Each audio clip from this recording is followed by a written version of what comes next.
All right, let's unlock a secret that explains how the business world really works. It's something that's hiding in plain sight, and once you see it, you'll see it everywhere.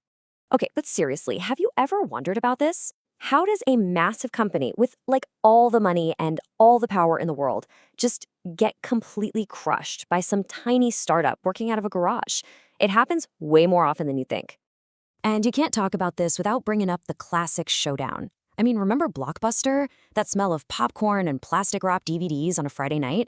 They were an absolute giant, totally untouchable. And then there was Netflix, this little scrappy service mailing out DVDs in these flimsy red envelopes. I mean, come on, it sounded like a total joke, right? Except, it wasn't a joke at all. At their peak, Blockbuster had over 9,000 stores. Today, there's literally one left. One. That is the insane power of the idea we're unpacking today. So how? How does this keep happening? What's the secret force that lets these little Davids take down the Goliaths again and again? Well, the answer actually has a name. It's called disruptive innovation. Okay, but what does that even mean? Let's just forget all the business school jargon for a sec. Disruptive innovation isn't about making a product just a little bit better. Nope, it's about taking something that used to be super expensive or complicated and making it so cheap and so easy that suddenly everybody can get their hands on it.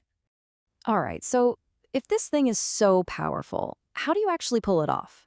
Is there some kind of secret playbook that these underdogs are using to topple the giants? Well, turns out there is.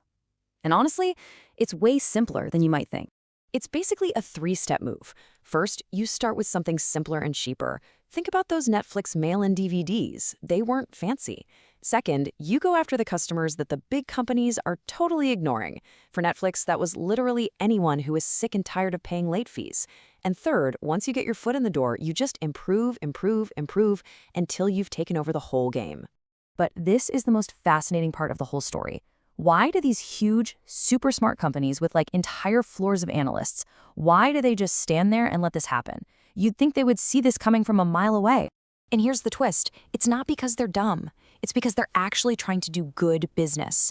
They're listening to their biggest, most profitable customers, right? And those customers are asking for better, more expensive stuff. So when some little competitor shows up with what looks like a cheap, low-quality toy, all their data, all their spreadsheets just scream, ignore that, it's not worth our time. And that is the trap. The new disruptive thing looks less profitable. The profit margins are terrible. So the big company makes a totally logical, rational decision to just ignore it. And that leaves the door wide open for the underdog to get bigger and bigger. And by the time the giant finally pays attention, it's already game over. Okay, so cool story about Blockbuster. I get it. But this isn't just some dusty history lesson. Why in the world should you care about this, like right now? Because this exact pattern is happening all around us. But now it's happening faster than ever before. The internet completely upended retail. Just ask Amazon. Smartphones basically ate the PC's lunch. And the next huge wave? It's already here. We're talking about artificial intelligence. And it's not just going to disrupt companies, it's going to disrupt whole job markets. So look, if there is just one thing you remember from all of this, please make it this next part. This is the big one. This is the most powerful lesson of them all. Today's unstoppable giants can be tomorrow's forgotten failures. Period. No industry is safe. No one gets to stay on top forever. What looks totally invincible right now could just be a footnote in a history book tomorrow. So that leads me to a question for you. Think about the giants that are on top of the world right now. Using everything we just talked about, which company do you think is going to be disrupted next? I really want to know what you think, so drop your best guess down in the comments below.